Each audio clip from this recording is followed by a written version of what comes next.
a day, which is quite stressful and can even take you away from the real security jobs which you are supposed to be focusing on, or other important aspects of your job. So another thing about passwords is, okay, I already spoke about how easy it is to phish passwords, no matter how complex it is. Your attacker tends to see it in plain text, and that doesn't stop any, or doesn't protect you anymore since he has access to it in plain text. On mobile devices, if we have a complex password, sometimes, especially in times like this where we have work from home and we try to join meetings in traffic when we're going home, or we're trying to join from our mobile devices because our laptops are dead, or just for convenience, to start imputing passwords that are complex is quite strenuous on users from mobile devices or devices that might not have a wide enough keyboard. So that's another thing that might be something passwordless authentication. And behind our minds now, I know some of us will have the thought of saying, what about multi-factor authentication? No matter how complex my password is and the user can get it from phishing, it's not possible for this. Multi-factor authentication will always protect me from any phishing attack, since I already have a second factor authentication. And that's true. Multi-factor authentication will help you, or it's a very secure method of logging into or accessing your resources. But the truth is, it has a disadvantage on the ease of which it provides your users. Your users might have, after imputing a technical password, a complex password, they still have to impute another text or 6-digit code that will be sent to them. And sometimes maybe they don't get this code, they will have to choose the call option, or try to get another option to call. The ones that are the ones that have the idea. Yes, I can hear you. Hello. Sorry, someone say, yeah. Hello. I can hear you. Yes. Please, can you mute? Sorry, can you mute? Except you have a question, please do that with a raise of hand. Okay. Go ahead, please.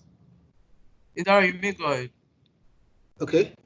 So I was talking about multi-factor authentication and the ease and the disadvantage on users. So after I impute a complex password, I will still have to go on and put in the text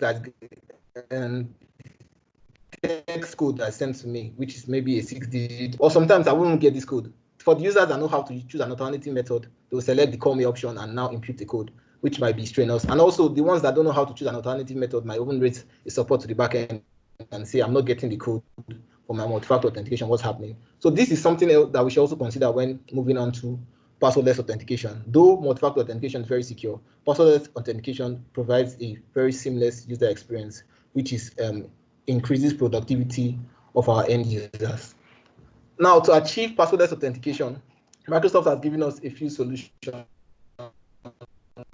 for us to be able to achieve that for our device and also for our cloud applications.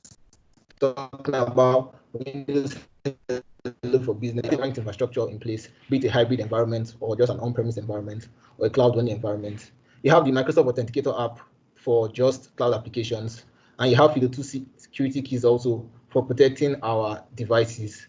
And each and every one of these solutions will be discussed in the next phase of this our session by Opeoluwa Inos. Okay, thank you very much, Idara. Once again, my name is Opeoluwa Inos, and I'll be talking about passwordless authentication for devices and for cloud application. So there are actually two different authentication methods for passwordless authentication with devices, which is the FIDO2 keys and the Windows Hello for business, while the one that is for the cloud application is the Authenticator app. So FIDO2 keys is actually a key-like fingerprint device that is used to authenticate users, and it is supported for Windows 10 1809. So anything lower than that, it won't be supported, and it is just supported for any type of device. So you cannot say you want to plug in the key-like device on your mobile phone, so it won't work like that. And it's not just all laptop models that support FIDO2 keys. So I'm going to be taking you on the authentication flow. So a user enters his username, which is a username like maybe, for instance, Opeoluwa@ashem.com. Once I enter Opeoluwa@ashem.com, Azure AD detects that me has a strong credential and starts the strong credential flow.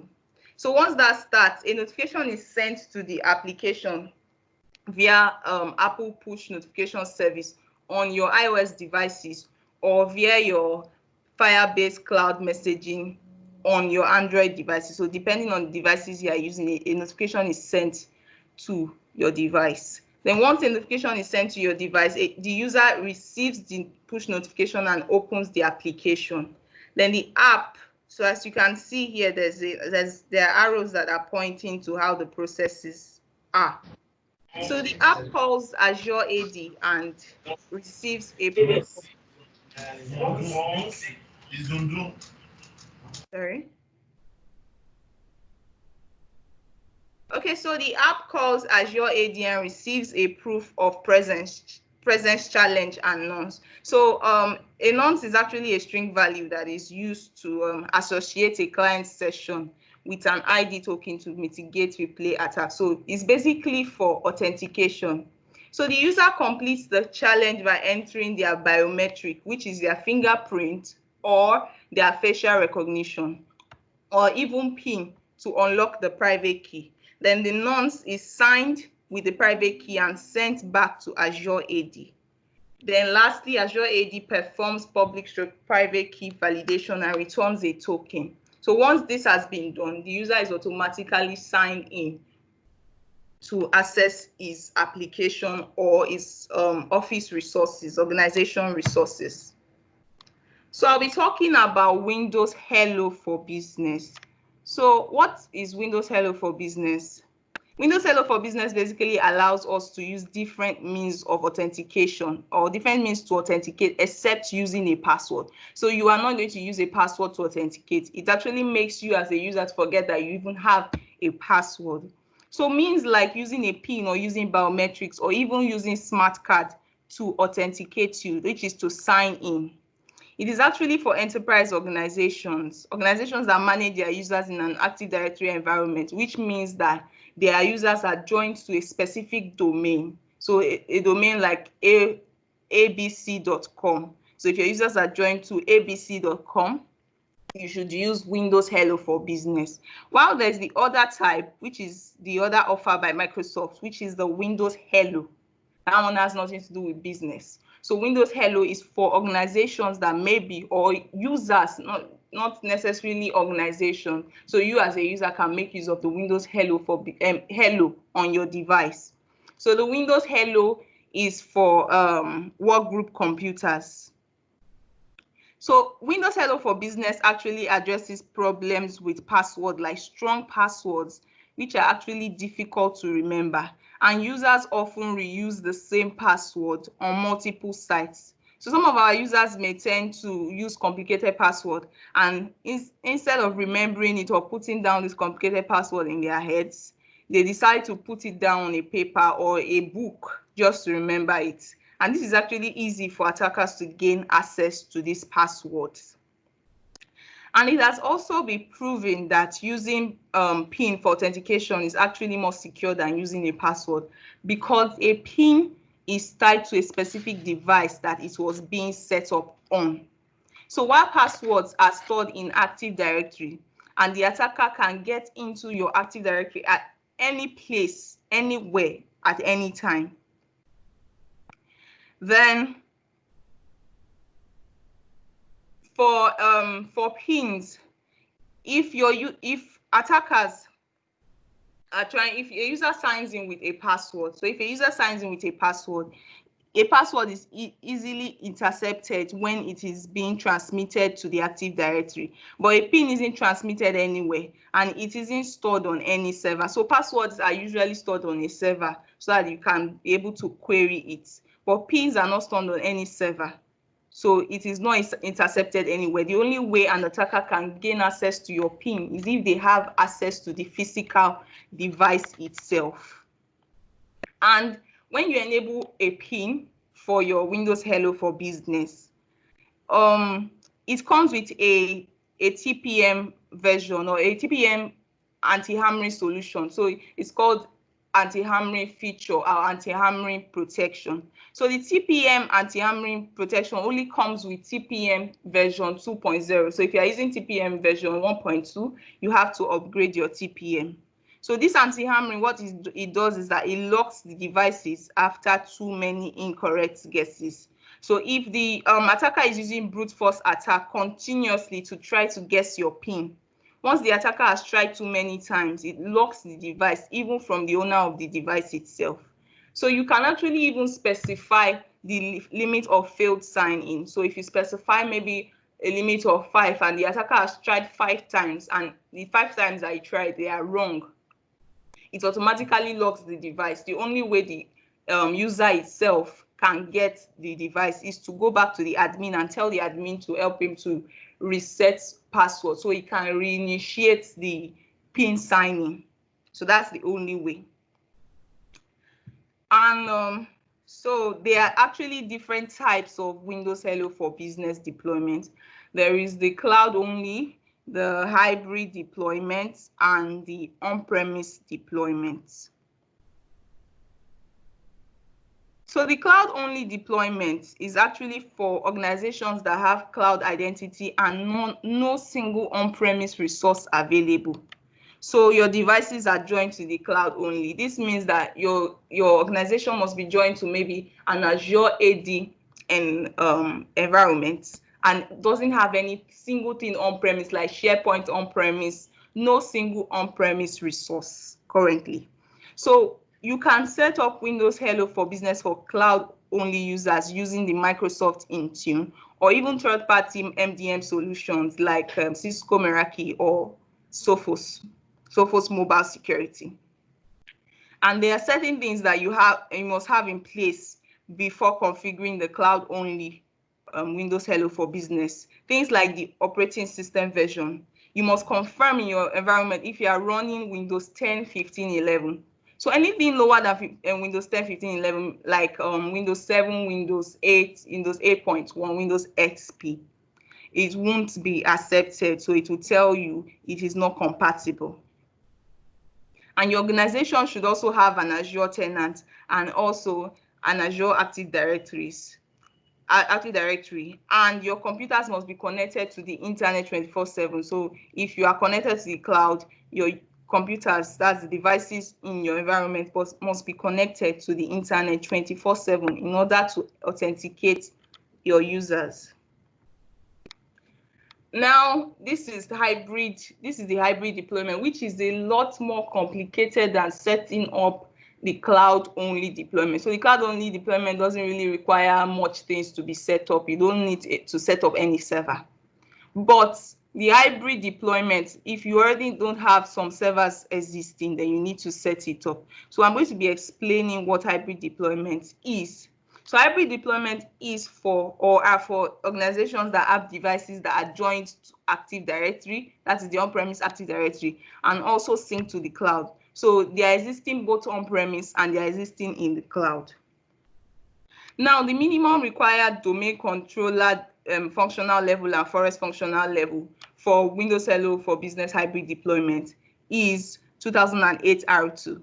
So if you are running your domain functional level and your forest functional level on your domain controller is lower than Windows Server 2008 R2, then you can't set up hybrid deployment. And you must have already set up an AD Connect server that enables device write back and hybrid AD join on the AD Connect server. So organizations that are making use of System Center Configuration Manager to manage their devices on-premise and don't need to actually configure it alone. So if you have System Center Configuration Manager, you can integrate it with Intune. So Intune now takes part of the workload. So if System Center was managing your updates, your compliance for your devices, and other things like application deployment, then you can split the load between the Microsoft Intune and SCCM. So SCCM can take care of the compliance while Intune can take care of the updates. As we can see now that we're in a pandemic situation whereby our users are working from home. So it would have been advisable to set up a co-management so that your users don't have any single issue getting updates. So Intune will be deploying updates to your users.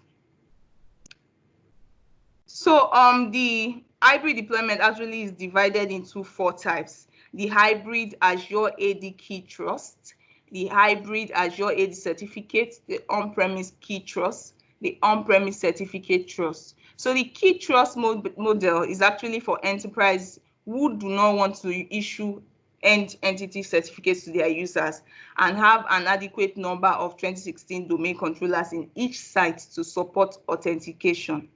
So the certificate trust is for enterprise organizations that want to issue end entity certificates to their users. So this means that if you're using the key trust, you don't need to deploy any end user certificates. It is only the domain controllers that are required to have certificates. While for certificate trust, you have to deploy certificates to your users, your end users' devices. That means that you have to take care of certificate renewal, expiration date, and all things like that. So the deployment model for hybrids requires certain things, like for Azure AD Key Trust and on-premise AD Trust. The devices your organization must be Azure AD registered. This means that hybrid AD join must have been enabled. So if hybrid AD join is not enabled, you won't be able to set up Windows Hello for Business for hybrid deployment itself, for any hybrid deployment. So hybrid AD join must be enabled on your AD Connect server. And it doesn't require any certificate deployed to any devices. It also needs a domain controller that is running Windows Server 2016 operating system. So I want you to note that this deployment method doesn't require you to set up an ADFS server, which can require you to make use of multiple resources. While the Azure hybrid Azure AD certificate and on-premise AD certificate model requires you to set up ADFS with Windows Server 2016 operating system. It also requires that devices are registered on Azure AD. And lastly, certificates will have to be deployed to the devices, like I've said before. So this is the last deployment for Windows Hello for Business, which is the on-premise only deployment. So the on-premise only deployment is for organizations that have devices joined to an on-premise Active Directory. So this means that you can set it up. You can set up Windows Hello for Business using only group policy, because it's on-premise. It's for on-premise users. While the one for hybrid, which is the hybrid Windows Hello for Business deployment, you can make use of System Center Configuration Manager to set up your Windows Hello. You would also need an Active Directory, which is your group policy. You have to set it up on group policy. So first of all, if you want to set up Windows Hello for Business for an hybrid environment using the hybrid deployment, you have to first enable it on your group policy. So your users must be enabled for Windows Hello for Business. Once that is done, then you choose the deployment method you want to use to enable the settings, whether you want to use an MDM solution or you want to use System Center Configuration Manager. While the cloud only, you can set it up with only Intune or MDM solution. So you cannot use an on-premise solution to set it up. For instance, you cannot use group policy to set it up. While the on-premise solution, the on-premise deployment, you will need an Active Directory to set it up. You will need to set it up on group policy only. So it will not accept cloud setup because you don't have any single cloud resource. You only have on-premise resource. And this is supported for environments that have Windows 10 version 17.03. So anything lower than that, maybe 15.11, you cannot set it up. It won't allow it.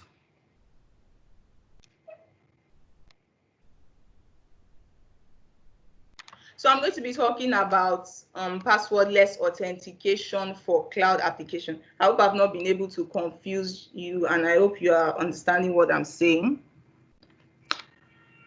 So the solution for the cloud app, passwordless authentication for cloud app, is actually called the Microsoft Authenticator.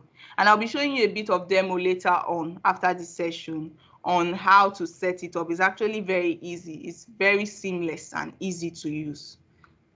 And it also provides user productivity or promotes users' productivity.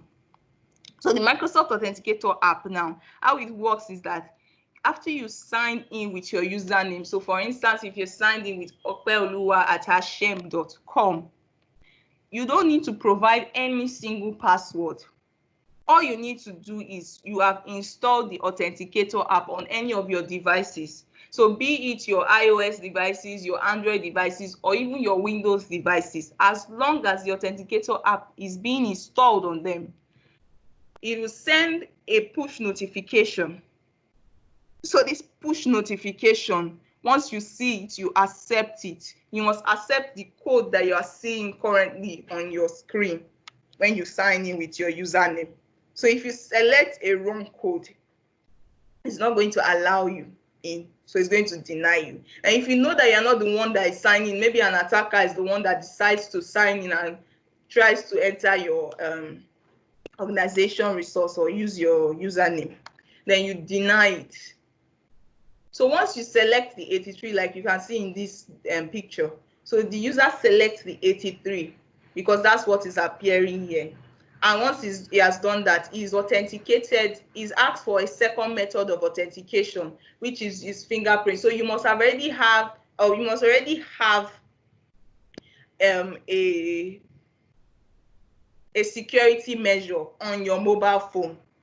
So you must have security measures like maybe your PIN, you have set up a PIN, or you have set up your fingerprint or your facial recognition.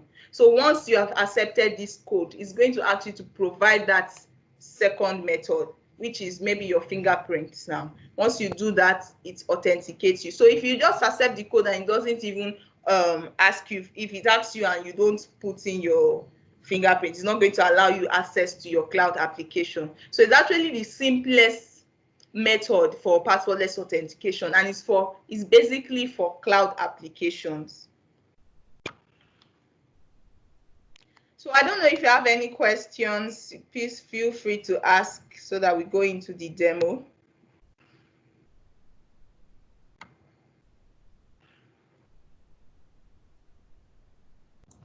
Yeah, I think, okay, we can go on to the demo. If there's any question, well, I mean, we'll take it after the session. Meanwhile, please do help us fill our evaluation form. I'm going to drop that real quick on the, I'm going to drop that. Please, okay, you can start with your demo. Okay, so I'm going to share my screen. Okay, not this screen.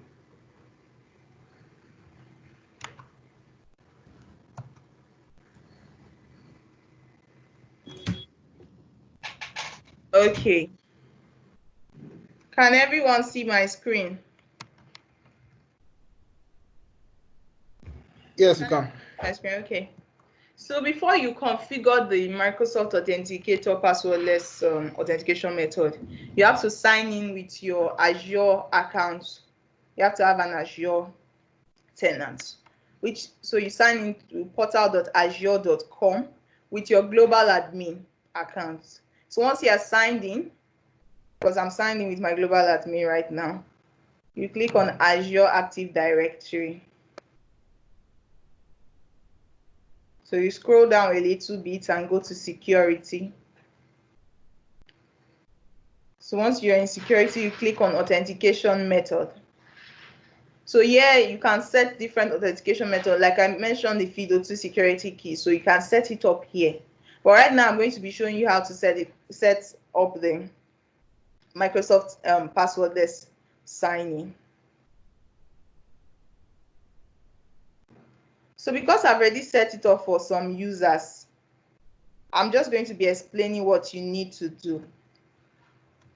So once you click on this and in your environment, you click on enable. So you click yes to enable it. Now, if you want to target all the users in your environment, then you click on all users. But if you just want selected users, maybe the CEOs, the CTOs, the important people in the organization to be using the passwordless authentication, then you select users.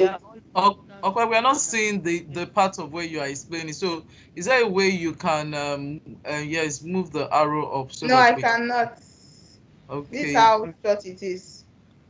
Okay. I think it's this bar actually. This recording bar. If there's a way you can move. Okay. I think there is a way. Can you see it better now? Yes. So if you have selected users, you have to scroll down for us to see. Okay. Yeah. If you have selected users that you want to enable for it, so you click on add user or add group. Maybe you have a particular group. So for me, I have a particular group called Intune. So if I select Intune, all the users in Intune would be able to use the passwordless authentication.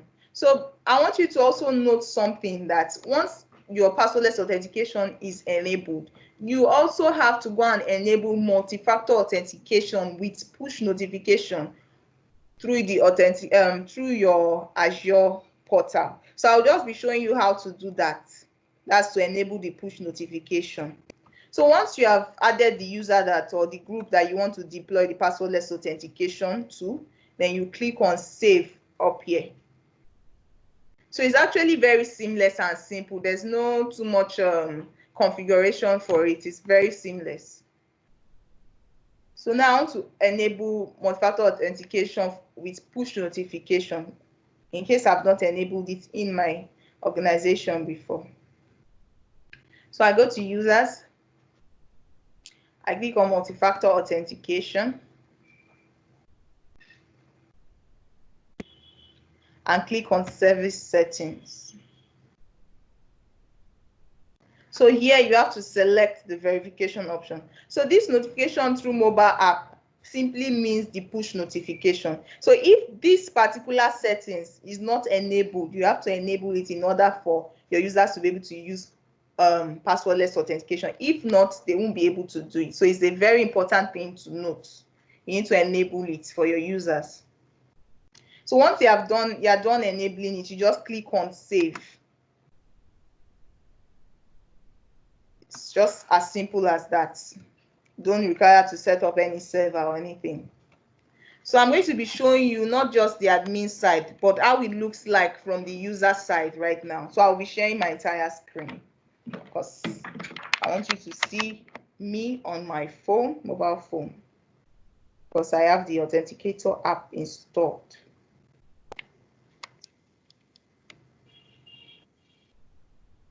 Okay, if you have any question, you can actually put it on the chat window so that we can have that piled up before the end of the session, and then we can take your questions one after the other.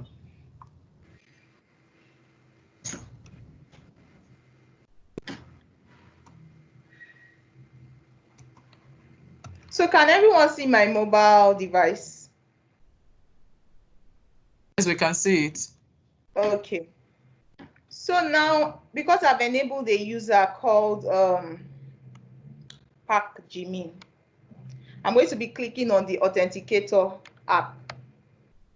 So can you see Jimin at triplejoy.com? Yes, we can see Cont'd or whatever. Can you?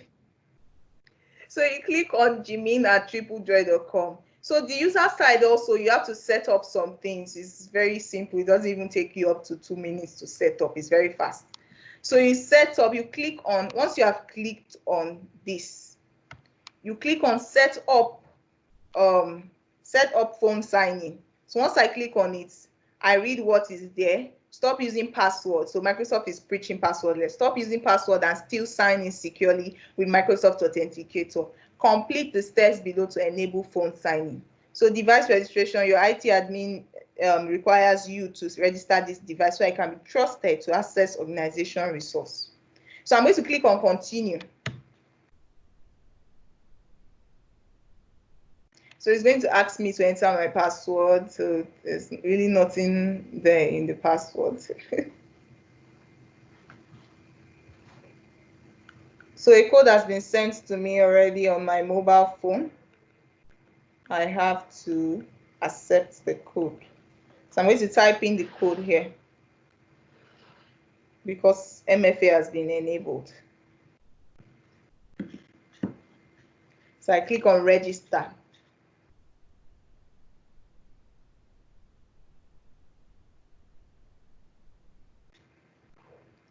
So once it's done setting up my phone, now I'm going to try to sign in with Gmail. So I'm just going to put them side by side. That's my browser side by side. This is an incognito session. So let me sign out. So you see my mobile device by the side here. Just watch and see. So let me do forget this account so that it will not look like it's taking it. So if I click on sign in here, this is an incognito browser, and I put in Gmail at triplejoy.com, which is the username, like I said. Now you can see side by side. Here is asking me to put in a press a 2-digit code, which is 74. So the push notification immediately pops up. So if I select 1535, it's not going to allow me. So I'm going to select 74 and click on approve. Now, I don't just click on approve and it just allows me. I have to put in my fingerprints so it authenticates me successfully. So you can see I don't require any single password. It's as seamless as this. Very simple, and it's very enjoyable to use. You don't have to worry about any single thing. So I've shown you how to set it up and how it looks like from the user side. So my colleague is going to be showing you a demo on the Windows Hello for Business. Thank you, Abwe. So for the Windows Hello for Business, this is the admin end. And although we can achieve this from going through the Intune portal, this portal, the device management on Microsoft.com. Please, can you hear me? Yes. Sure, Ida, we can hear you. Yes, we can. Okay. So we can achieve this by going through Intune from the portal.azure.com. But Microsoft has provided an alternative where they want to start managing all their endpoint devices from. So even if you have things like Microsoft Defender ATP, you can also manage it from this console as well as Intune. So this is the what you see when you log into device management on Microsoft.com. And I'm going to be going to devices. I'll just show us where Windows Hello for Business is really. Here we can see Windows Hello for Business, and we can just start configuration from here. But this part takes us to where we have to do this for all users in our organization. And for something like this that is new, much as possible, we would like to make it a gradual process for this deployment, to say step by step, or to groups of users first to see how the adoption is for end users, so we can, before we roll it out organization-wide. So this part will not help you achieve that. But to do that, we can just create a configuration profile for the specified users we want to from there.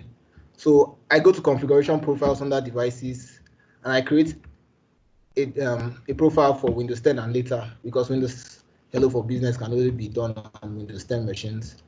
And for identity protection, which I said earlier that passwords are for protecting our identity. So Windows Hello for Business is actually just to protect our identity. I'm just going to name it whatever I like, maybe Windows Hello for Business. And I move on to the next page where I'm going to enable or show, drop down here and choose enable. Now it provides me with options or limits and permissions, or how I want to configure the Windows Hello for Business for my organization to provide my end users with the experience I want, with the desired experience. So if I want the PIN to be 6 digits, or I want it to be 12 digits, but as much as I want, maybe up to 127 digits, I can specify that. But that's really not advisable, because we don't think our end users will be able to remember such a large amount of numbers. And 4 digits might be easily guessed. So we'll just say 6 to meet the middle ground. And I want the maximum PIN length to also be 6. because I don't want some of my users to use 8 digits and I don't want some users to use 6 digits. I want to make it even or for across the whole organization. So I'm just going to choose a maximum or minimum PIN length. And if I don't want them to use only numbers, I want it to be alphanumeric, and can decide to allow lowercase letters, or I can decide to allow uppercase letters and special characters in it. But like I said, sometimes we might want to have a uniform deployment across the whole organization. So I can decide to say I won't allow it, because not configured gives them the option to actually use it or not use it. I can now say I don't want to allow it for them to use alphabet or for them to use characters. I want them to use only digits, numbers from 0 to 9. But that, like I said, this is just for my own specification. Organizations can choose whatever they like to meet their specifications. And for expiration, just like passwords expire, Windows Hello pins can also expire, and we can choose how long we want our users to use one password and one pin, and when we expect them to create this pin. You can decide 30 days. Some organizations use 30 days, others use 45 days. It depends on your specifications or what you want to choose for your users. I'm just going to choose 45. And enable pin recovery. This is to enable your users in case they forget the password, their pin. Do you want to enable them to be able to change the pin by themselves? You can enable that. And TPM also, if you know your organization has users or your organization has provided devices to all your end users to be able to that have TPM enabled on them, you can choose the enabled option to enforce it, to say if your device doesn't have TPM on it, TPM 2.0 actually, it will not allow you register for Windows Hello for Business. Your device will not meet the compliance required for this resource. Or we can leave it as not configured, so that those that have the TPM 2.0 will take advantage of it. But the devices that do not have will still be, those users will still be able to enroll with Windows 10, enroll with Windows Hello for Business. We have the biometrics, so devices that have fingerprints or facial recognition can use that. Anti-spoofing when necessary or when available, and certificate for on-premise, and also security keys for your sign-in. So we will move on next. Also here, the earlier one I showed us applies to just all users, and there's no way we can specify who we want to apply that to. So for these options, I can decide to use all users here also. I can target it to devices. I can target it to all devices and users. So for devices, it means that anybody that signs into that device must get a prompt to sign in, must get a prompt to register for Windows Hello PIN. Or I can target it to users, so it stays with the user. When he signs in, he gets the prompt. But if another user signs into the same machine, he won't get that prompt. So I'm going to just use selected groups, and maybe I'll select a group that I have created for Windows Hello for Business. So from organizations, some organizations might want to start out with their IT department because they know those are the first people that maybe they want to try out tests and to be able to relate with them one-on-one to see how their experience is before rolling out to other departments in the organization. You can just create a test group for your users. If you don't want to create a test group, you can use an existing group. And next, this is for application rules. We don't have to do that here, or we can just specify to say if the version of your machine is this or your OS edition is this. We want to limit or want to stop or permit. We can do that here. So we are just going to go to review and create all our specified. So that's basically it for the user end, creating the configuration profile and assigning it to those you want to be able to take advantage of this. Now I will just show us the user end. I'll share my VM, which I have open.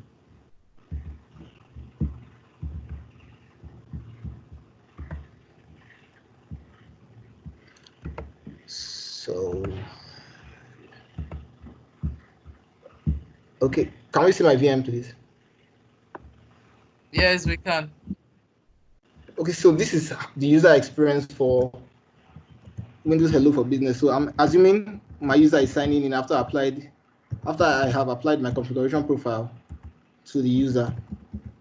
So I want to see how it's going to pop up for this user and what it's going to take for him to sign in. And also, multi-factor authentication is also required for your user to be able to take advantage of Windows Hello for Business. So the AD Premium is what will enable your users to register for Windows Hello for Business. Now, because this is his first time signing in, we'll have the usual first time experience where your profile will be created on the machine.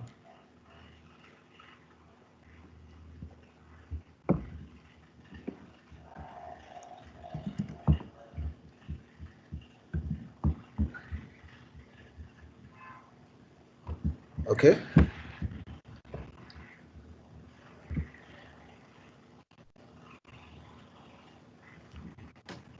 Okay, so on the chat window, I input the evaluation form link. Kindly help us fill this. I mean, there are other topics you want us to take. We'll be glad to take it. Like we said, this session is actually for everything you want to know about Windows 10, Office 365, and EMS. That's actually what the M365 suite of products contains. So we're glad to help you out or to assist you. And like we said, this is all a learning session for all of us. Yes, Zidara, sorry, you may go on. Okay. So your end user gets this prompt to say that your organization requires Windows Hello and you should set up your PIN.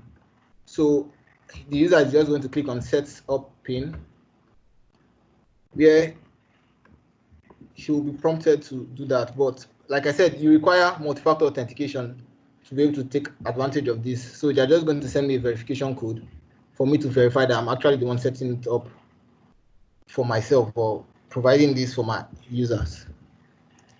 So I'll put in the code and move on to the next page where I'll choose a specified PIN for myself. Now, I said earlier that we can have specifications to say I want a 4-digit PIN, I want 6-digit PIN, or I want to include letters in my PIN. So if I put that and I try to type a PIN and say I want to include letters in my PIN and it's not working, I can also see the PIN requirements here for my organization. So I will know what to do for, or what is required, or what I can use to create a PIN, if I can use letters or I can just use numbers.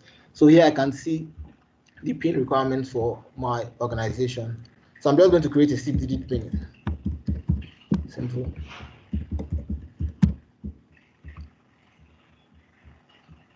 And it says my PIN does not match because I put in the wrong PIN. So it's just like when you're creating a password for yourself and you put in the wrong password, not matching passwords, it gives you the same prompt. So I'm just going to do that again. And set up the PIN for my user. And it says I'll be ready soon. So right now it's going to provision my PIN or allow me tie that PIN to my credential, which I can now in turn be using to sign into this account anytime I want to sign in. Instead of putting in the password, I can just put that PIN and it will be a seamless sign on. So I'm just going to lock and see. So I can choose the signing options here. I can see I have the option of a password and I can see I have the option of a PIN because this is the first time the user is actually trying to use a PIN to sign in. But subsequent times after using your PIN, that's the first option you get to sign in with. So I just type in the PIN and I'm in quickly, unlike a password that might take a while to load. This Windows Hello for Business PIN is actually a faster method to authenticate to your devices. So that's just it about the user end, and we'll be taking questions if there are any for this session that we just had. Okay. Thank you, Idara. Thank you, Okwe. Thank you for that session. I mean, for me, it's one of the things I've learned to do. I mean, I don't really use anything password again. So, and the beauty of this cannot be overemphasized. The security aspect of it cannot also be overemphasized because you have an option that your PIN resides with you. Unlike your password, even when you try to, you can be easily intercepted. This is one of the things using Windows for Business or going passwordless can even help you achieve. So we'll be taking any question if you have any question, but if not, we also want to assume that the session was very explanatory enough. It was very, explanatory enough, and you've gotten everything you wanted. But if maybe any question comes to your mind now, probably maybe any question comes to your mind later on, please feel free to drop it. We'll always get back to you. Thank you all for the time. I think we still have 2 more minutes for any questions, but if not, I want to appreciate Okwe and Idara for this wonderful time. And I also want to appreciate every one of us that has stopped by. Yes, we have a great session yesterday. Next week, will still be another opportunity for us to join. This is the Nigeria MCT M365 user group. And as much as we have not MCTs here, we also know we have MCTs here. And so we welcome any idea about topics of interest, or even if you want to volunteer as a speaker. Sincerely, if you want to volunteer as a speaker on this platform, why not? We welcome it, because it is all about learning. This platform is actually created for us to be able to pass knowledge amongst the community and then to foster knowledge. We'll be glad to have topics. We'll be glad for anyone to come in. So someone is asking what it takes for us to join the MCT user group. So it's just on the one of the things we are trying to do actually is for us to also have a website for the MCT Nigeria chapter. We're trying to have our own website. However, there are different user groups. So I want to use this opportunity to tell you, you can join us on the WhatsApp. So we have our WhatsApp and we have a Kaizala group also, which we will be sharing. And it is not only the MCT M365. We also have groups for Power Platform. The Power Platform people user group will be having the Power Platform people user group will be having their session tomorrow, 6 p.m. Nigerian time. We also have the Azure user group. We have the MCT Nigeria Azure user group. We have Power BI. So we have all the user groups you can see, and the whole essence of it, you can see every one of us on WhatsApp. If you want to join our group, why not? We can always, even if it is not the MCT M365 user group alone and any other group, we can send your phone number and then you will see all the list of activities. Very soon we'll launch, and we're trying to launch our website where you can always visit at any time. So that's what it takes. If you go to Kaizala, just look for the MCT Ninja M365. You'll see the user group there for you to join. And on WhatsApp, we can always add you to it. So do I have any other person raising up his hand? No. Okay, so that would be all. Thank you so much for joining. Thank you, Ope. Thank you, Idara. And thank you for everyone for stopping by. And then we hope next week we will see you. Bye. Sorry, someone is raising up a hand. Onyinye Madubuko. Where's my own view? What's happening to my view? I can't say. Okay, Onyinye, please go ahead. Okay. Thank you very much. My question is not just a question. I wanted to ask if we can have access to the recording. Yes, you can. So, thank you for that. Yeah, I forgot to mention that one of the things you can go to, we'll be dropping that. Yes, we'll be dropping that. Yeah, you can actually visit we have a YouTube channel, and so for some of us that does not even know, we have a YouTube channel for the MCTNAIJA. So you have the different community, the different user group with their own playlist. So we'll have this in our own playlist.